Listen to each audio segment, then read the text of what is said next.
In the suffocating heat of a Japanese prison camp in Sumatra, 1942, a prisoner lay dying. His ribs pressed against his skin like prison bars of their own.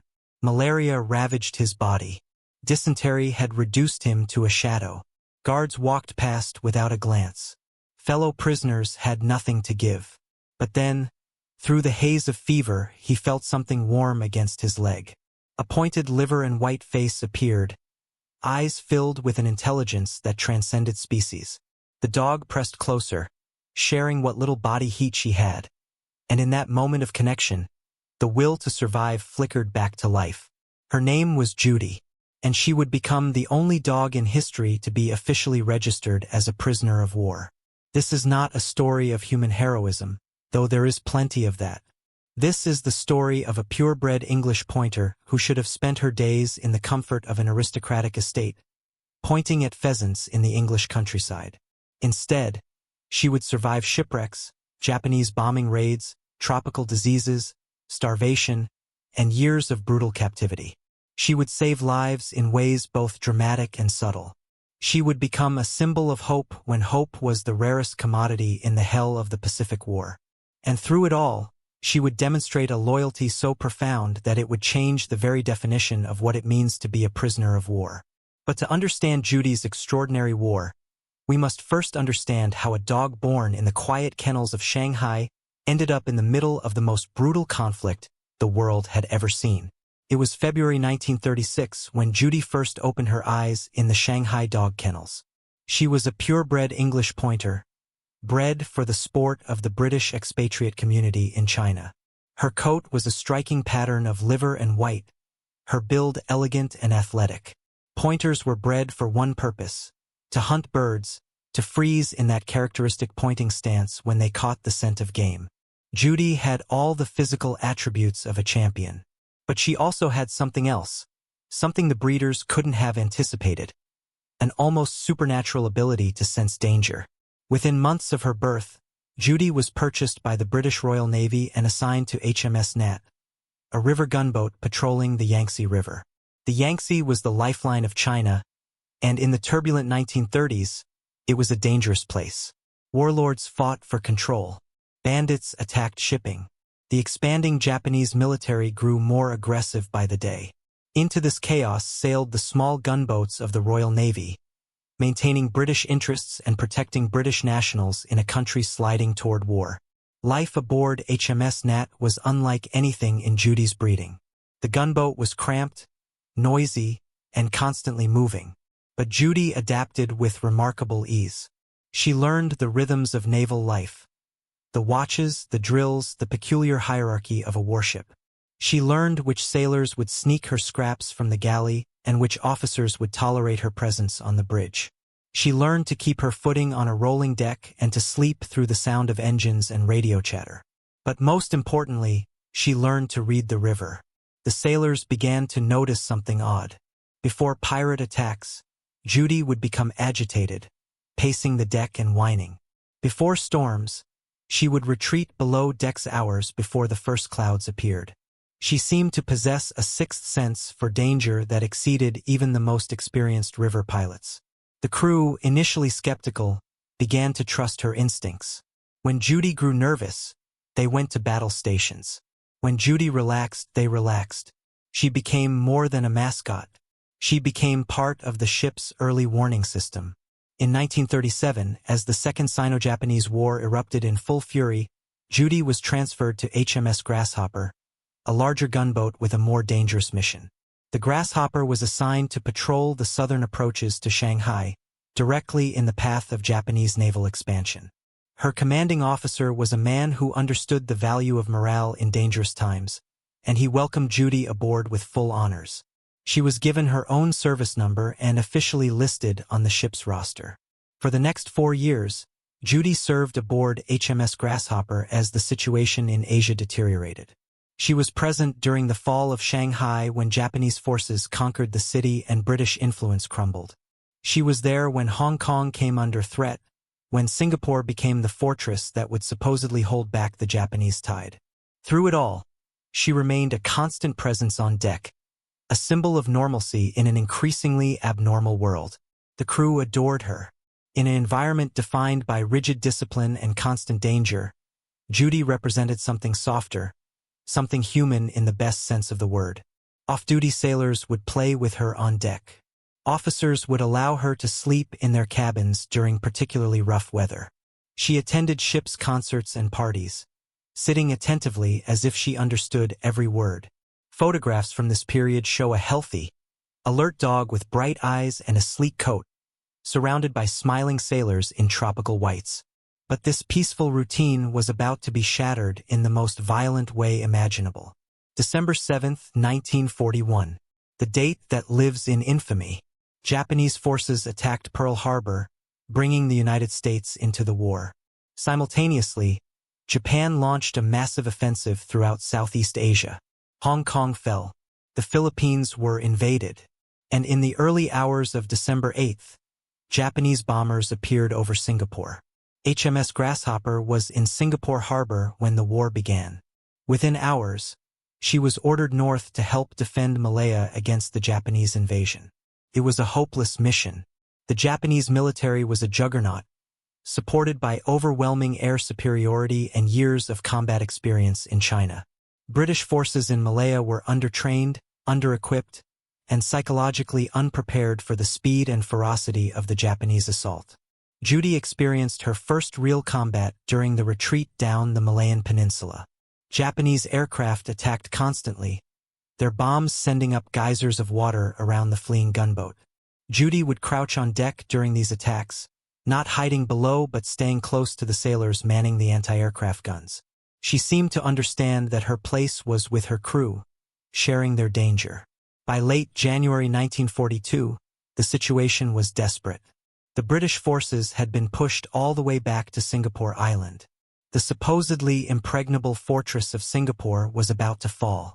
On February 13th, just days before the surrender, HMS Grasshopper received orders for a final mission: evacuate key personnel and civilians to the Dutch East Indies, to the relative safety of Java. The ship was packed beyond capacity. Over 200 people crowded aboard a vessel designed for a crew of 75. There were military personnel, government officials, women, children, even other dogs. The decks were so crowded that there was barely room to move.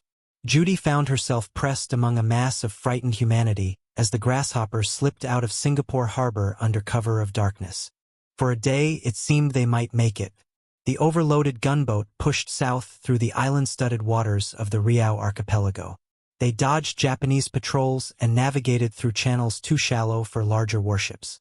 Hope began to grow that they might actually reach Java. Then, on the morning of February 14th, Valentine's Day 1942, the Japanese found them. The aircraft appeared without warning, 3 bombers flying low over the water. There was no time to evade, nowhere to hide in the open sea. The first bomb struck the ship's stern, exploding in a fireball that killed a dozen men instantly. The second hit amidships, rupturing fuel tanks and starting fires. The third missed but exploded close enough to buckle plates and open seams below the waterline. HMS Grasshopper was doomed. The order to abandon ship came within minutes. Lifeboats were lowered, but there weren't enough for everyone. People jumped into the sea, clinging to debris, to life preservers, to anything that would float. The water was thick with oil from the ruptured tanks, and fires burned on the surface where fuel had ignited. In the chaos, Judy made a decision that would define the rest of her life. She could have stayed with the officers who had cared for her, who would have ensured she made it to a lifeboat. Instead, she jumped into the sea and began swimming among the survivors, moving from person to person as if checking on each one. Survivors would later describe seeing her sleek head moving through the burning water, her eyes alert, seemingly calm in the middle of catastrophe. The survivors struck out for the nearest land, a small uninhabited island called Posick Island. It was a desperate swim. The oil made breathing difficult. Sharks, attracted by the blood and thrashing, circled the swimmers. Several people drowned, too injured or exhausted to make it. But Judy kept moving, sometimes swimming alongside struggling sailors, as if her presence alone could give them the strength to continue. After hours in the water, the survivors dragged themselves onto the beach of Posick Island. They had escaped the sinking ship and the Japanese bombers. But their ordeal was just beginning. Posick Island was little more than a sandbar covered in dense jungle. There was no fresh water, no food, no shelter. 200 exhausted, injured people huddled on the beach, surrounded by the wreckage of their ship and their lives. Medical supplies were lost. Most of the water containers had gone down with the ship. They were marooned on an island that appeared on no maps, with no way to signal for help and Japanese forces controlling all the surrounding seas. This was when Judy's true nature revealed itself. While the humans organized themselves, rationing the small amount of supplies that had made it ashore and tending to the wounded, Judy disappeared into the jungle. She returned an hour later, muddy and panting, and began barking at the survivors. Several sailors followed her back into the jungle, where she led them to a freshwater spring bubbling up from underground. It was pure, cold, and abundant. Without Judy, the survivors would have died of thirst within days.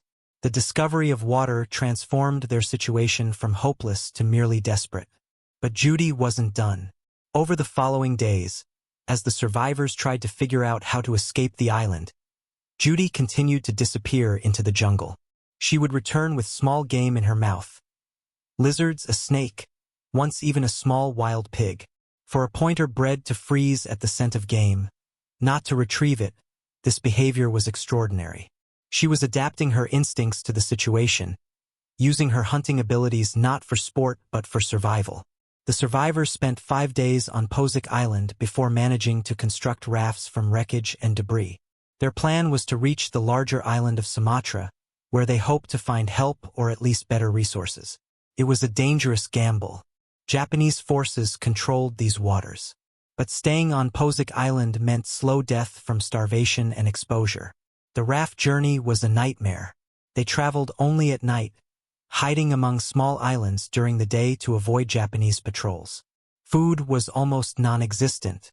The tropical sun burned exposed skin. Several more people died during this journey, slipping away in the night and quietly buried at sea. Judy traveled on one of the rafts, conserving her energy, seemingly understanding that this was not the time for her usual alertness. After days of island hopping, the survivors finally reached the coast of Sumatra. They dragged their rafts ashore in a mangrove swamp and collapsed on solid ground. They had survived a sinking, 5 days on a deserted island, and a perilous raft journey. Surely the worst was behind them. They had no idea what was coming. Sumatra was officially neutral territory, controlled by the Dutch East Indies. But in February 1942, the Japanese were sweeping through the entire region. The Dutch forces were collapsing. The survivors of the Grasshopper found themselves in a race against time.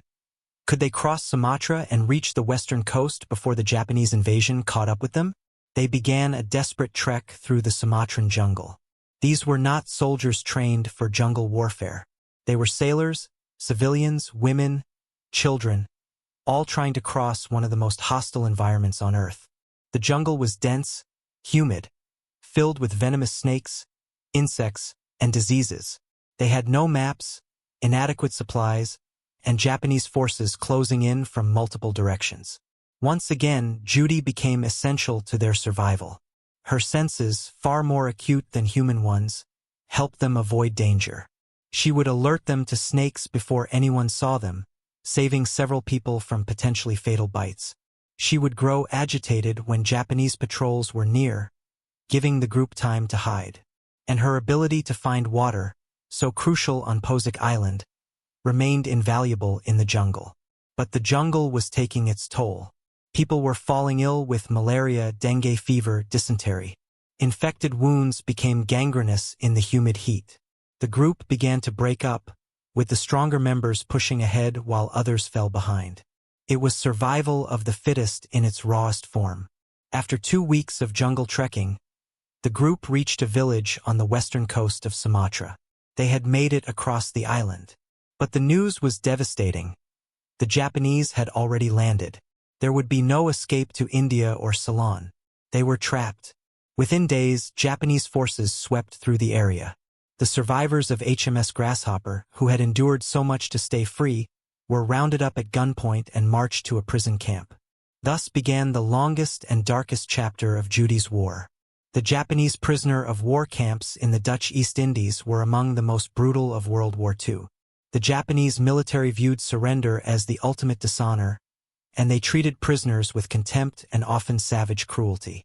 Death rates in these camps were staggering, with prisoners dying from starvation, disease, overwork, and outright murder. Judy entered this hell alongside the human prisoners. The Japanese guards initially wanted to kill her.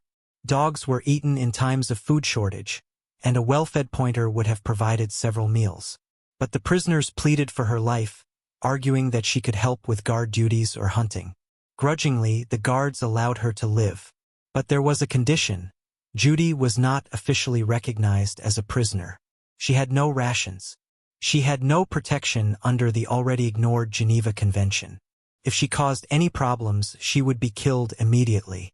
It was in the prison camps that Judy met leading aircraft man Frank Williams, the man who would become her closest companion and, ultimately, her savior. Williams was a Royal Air Force technician who had been shot down over Sumatra and captured. He was young, resilient, and possessed a deep love for animals. When he first saw Judy in the camp, thin and wary but still alert, he felt an immediate connection. Williams made a decision that would define both their lives. He would share his rations with Judy. In a place where men killed each other over a handful of rice, where starvation was a constant companion, Williams gave half of his already inadequate food to a dog. This act of compassion created an unbreakable bond. Judy attached herself to Williams with fierce loyalty. She would sleep beside him at night, providing warmth and comfort. During the day, when prisoners were forced into brutal labor, Judy would wait at the edge of the work site, watching. She seemed to understand that Williams needed her as much as she needed him. But Judy's importance in the camp went far beyond her relationship with Williams. She became a lifeline for all the prisoners, a reminder that there was still something worth caring about, something beyond mere survival. Prisoners would later describe how Judy seemed to sense when someone was at their lowest point. She would appear beside a man who was contemplating suicide, who was ready to give up, and she would simply be there. Her presence, her warm body, her intelligent eyes, would provide just enough connection to keep that man alive one more day. In a camp where guards deliberately crushed the spirit of prisoners, where hope was punished and defiance met with death, Judy represented something the guards could never fully control: the bond between living beings. She also provided practical help. Judy maintained her ability to sense danger, and she learned to distinguish between the guards. She would growl softly when certain particularly cruel guards approached, giving prisoners warning to straighten up, to look busy, to avoid attracting lethal attention. This early warning system saved countless men from beatings or worse. Perhaps most remarkably, Judy learned to alert prisoners to the presence of snakes. The camp was infested with venomous serpents, and prisoners weakened by starvation and disease often didn't notice them until too late. Judy would spot the snakes from a distance and bark frantically until someone dealt with the threat. She killed several snakes herself, using the quick reflexes bred into pointers over generations. Williams, recognizing how valuable Judy was to camp morale and survival, made a bold decision. He would get her officially registered as a prisoner of war. It seemed like an absurd idea. The Japanese barely recognized human prisoners under the Geneva Convention. Why would they register a dog? But Williams understood something crucial. Bureaucracy has power, even in the chaos of war. If Judy was officially registered, she would have a prisoner number. She would exist in the records. Killing her would become more complicated, requiring explanation and paperwork. Williams befriended a Japanese camp administrator who had a fondness for dogs. Through careful negotiation and the trading of small luxuries, Williams convinced this administrator to process paperwork registering Judy as a prisoner of war. She was given the prisoner number 81A, becoming the only dog in history to hold such a designation. The registration didn't change much in practical terms. Judy still received no rations. She was still at constant risk of being killed. but psychologically it was enormous. The prisoners now spoke of Judy as one of them, an official member of their community. When new prisoners arrived at the camp, they were told about Judy the POW dog, and her legend grew. The months became years. The war ground on. Prisoners died by the dozens from disease, starvation, and overwork. Judy herself grew gaunt, her ribs visible through her once sleek coat. But she survived, sustained by Williams's rations and her own remarkable resilience. In 1944, the prisoners, including Judy and Williams, were packed aboard a transport ship to be moved to another camp. The ship, the SS Van Werwijk, was crammed with over 700 prisoners in conditions that made the camps seem almost comfortable. There was no ventilation in the hold. Water was scarce. Men collapsed from heat exhaustion. Then, in the middle of the journey, came the sound every prisoner dreaded: the explosion of a torpedo. An Allied submarine, not knowing the ship carried prisoners, had attacked. The ship began to sink. Prisoners scrambled from the hold, fighting each other to reach the deck. Men drowned in the hold, unable to escape in the panic. Others were crushed in the stampede. In the chaos, Williams lost track of Judy. He was forced overboard by the rush of prisoners and found himself in the open ocean, clinging to debris. Around him, men were drowning, sharks were circling, and the ship was going down. But all Williams could think about was Judy. For hours, Williams floated in the water, searching the faces of other survivors, calling Judy's name. He had given up hope when, in the wreckage-strewn sea, he heard a familiar bark. Judy had survived. She had been blown off the ship by the explosion and had been swimming for hours among the debris and the dying. When she heard Williams's voice, she swam toward him through the oil-slicked water. Their reunion in that hellish seascape was a moment of pure joy in the midst of catastrophe. They were eventually picked up by Japanese patrol boats and taken to another camp, this one even more brutal than the last. But they had survived another sinking, another near-death experience. The bond between them had been tested in the most extreme circumstances possible, and it had held. The final year of the war was the hardest. Food became even more scarce. Guards grew more vicious as news of Japanese defeats filtered into the camps. Prisoners died at an accelerating rate. Williams himself contracted multiple tropical diseases and came close to death several times. Through it all, Judy remained at his side, a constant presence in the darkest hours. In August 1945, the atomic bombs fell on Hiroshima and Nagasaki.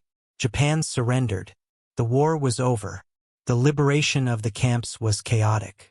Allied forces arrived to find thousands of skeletal prisoners, many too weak to celebrate. Williams and Judy were among the survivors. They had made it through 3.5 years of captivity, 2 shipwrecks, jungle survival, starvation, and disease. But Judy's war was not quite over. British quarantine regulations required that all dogs entering the country from overseas spend 6 months in isolation to prevent the spread of rabies. For a dog that had survived everything Judy had survived, 6 months in a comfortable British quarantine facility must have seemed almost pleasant. Williams visited her every week during her quarantine. When she was finally released, they were reunited in a moment captured by newspaper photographers. A thin but healthy pointer leaping into the arms of the man who had saved her, who she had saved in return. The public response to Judy's story was overwhelming. In a Britain still recovering from the trauma of war, still counting its dead and rebuilding its bombed cities, Judy became a symbol of resilience and loyalty. She appeared in newspapers across the country. She was invited to events. Children wrote her letters. In 1946, Judy was awarded the Dickin Medal, often called the Animal Victoria Cross. The citation read, "For magnificent courage and endurance in Japanese prison camps," thus helping to maintain morale among her fellow prisoners, and also for saving many lives through her intelligence and watchfulness. She was the first dog to receive this medal for actions in a prison camp. The ceremony was attended by military officials, former prisoners, and press from around the world. Judy, ever the professional, sat calmly through the proceedings as if she understood the significance of the moment. Williams and Judy became inseparable in the post-war years. Williams married, and Judy became part of his family. She adjusted to peacetime life with the same adaptability she had shown throughout the war. She learned to be a house dog, though she never quite lost the alertness that had kept her alive in the camps. But the war had taken its toll. The years of starvation, the tropical diseases, the constant stress had damaged Judy's health in ways that couldn't be fully repaired. In 1950, while Williams was stationed in East Africa with the RAF, Judy fell ill. Despite veterinary care, she deteriorated rapidly. She died in Williams's arms in February 1950, almost exactly 8 years after the sinking of HMS Grasshopper. She was 13 years old, ancient for a dog that had lived through such hardship. Williams buried her in Tanzania, marking her grave with a simple memorial that noted her prisoner of war number 81A. Williams was devastated. He would later say that losing Judy was harder than anything he had endured during the war itself. She had been more than a pet, more than a companion. She had been a fellow survivor, someone who had seen the worst of humanity and remained good, who had faced death repeatedly and chosen life, who had shown loyalty when loyalty should have been impossible. In the decades since her death, Judy's story has become legendary. Books have been written about her. Documentaries have featured her story. Her Dickin medal is displayed in the Imperial War Museum in London, a permanent reminder of an extraordinary life. But perhaps the most fitting tribute comes from the men she saved. Former prisoners of war, in their memoirs and interviews, would speak of Judy with a reverence usually reserved for human heroes. They would describe how her presence made the unbearable bearable, how her loyalty reminded them of why survival mattered, how a dog could embody the best of what it means to be human. One former prisoner, interviewed in the 1980s, put it simply, "Judy saved my life. Not in a dramatic way, not by pulling me from a fire or alerting me to danger, though she did those things for others. She saved my life by giving me something to care about beyond myself. In a place designed to destroy your humanity, she reminded me what humanity meant." This is the legacy of Judy, the POW dog. Not just the dramatic rescues, not just the medal and the official recognition, but the countless small moments of connection, of comfort, of hope in the darkest places. She was a dog who should have lived a comfortable life in a British estate. Instead, she survived shipwrecks and jungle treks and prison camps. She faced death with courage and faced suffering with grace. She showed loyalty when loyalty cost her everything. She chose to share what little she had when she had almost nothing. In a war defined by massive armies and strategic decisions, by the clash of ideologies and nations, Judy's story reminds us that heroism can take many forms. Sometimes it's not about the grand gesture or the decisive battle. Sometimes it's about showing up, day after day, in the midst of hell, and choosing to care about others. Sometimes heroism has 4 legs and a pointed nose and eyes that understand more than they should. Sometimes heroism is simply refusing to give up, on yourself or on others, no matter how dark the world becomes. That was Judy. That was the only dog prisoner of war. That was the pointer who became a legend. What do you like about this animal? Tell me your favorite animal war story I should talk about next. Don't forget to subscribe and like the video.